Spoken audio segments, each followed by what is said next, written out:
Hi friends, ఈ వీడియోలో matter ఏంటంటే ఇంటి స్లాబ్ వేసే ముందు సిమెంట్, ఇసుక, కంకర అనేది తెచ్చిపెట్టుకోవాల్సి ఉంటుంది. అయితే దాన్ని ఎలా క్యాలిక్యులేట్ చేయాలనేది చాలామంది తెలియదు.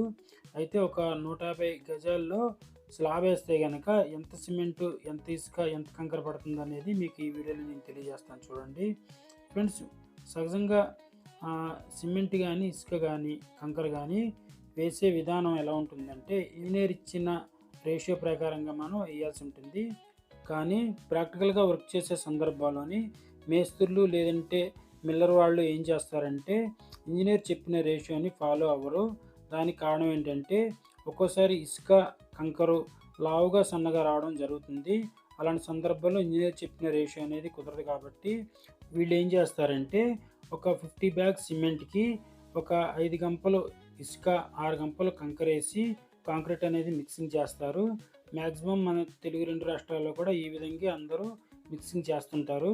అయితే ఈ విధంగా కనుక మిక్సింగ్ చేసినట్లయితే ఒక 150 గజాల్లో స్లాబ్ వేసినట్లయితే దానికి ఎంత సిమెంటు, ఎంత ఇసుక, ఎంత కంకర పడుతుంది అనేది తెలియజేస్తాను.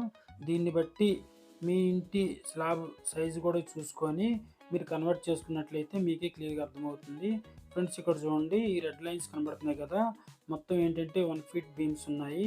ఫ్రెండ్స్, ఇక్కడ చూడండి, స్లాబ్ కూడా మనకి 4.5 థిక్నెస్ పెట్టుకుంటే కనుక మీకు ఓవరాల్గా ఎంత స్లాబ్ ఏరియా వస్తుంది, దానికి ఎంత సిమెంటు, ఎంత ఇసుక, ఎంత కంకర పడుతుంది అనేది మీకు తెలియజేస్తాను.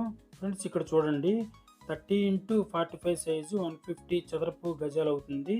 అయితే మొత్తం స్లాబ్ ఏం కాబట్టి చుట్టూ ఒక 6 ఇంచెస్ వదిలేసినా కానీ 44 x 39 అనేది మన స్లాబ్ సైజ్ వచ్చినట్లయితే 1276 చదరపు అడుగుల స్లాబ్ అనేది వస్తుంది.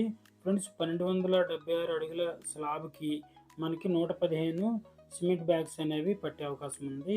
అలాగే 18 నుండి 20 టన్నుల ఇసుక అనేది పడుతుంది. అలాగే 450 CFT అంటే 1.5 లారీ కంకర అనేది పడుతుంది. అలాగే 2700 నుంచి 3000 దాకా లీటర్ల నీళ్ళు అనేది పట్టే అవకాశం ఉంటుంది.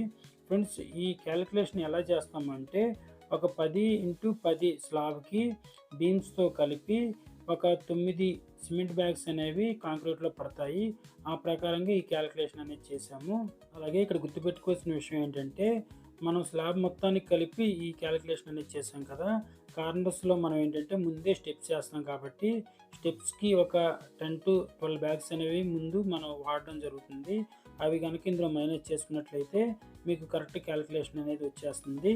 ఓకే ఫ్రెండ్స్, ఈ వీడియో నచ్చితే అందరూ లైక్ చేయండి. మీ ఫ్రెండ్స్ అండ్ ఫ్యామిలీ మెంబర్స్కి అందరికీ ఈ వీడియోని షేర్ చేయండి.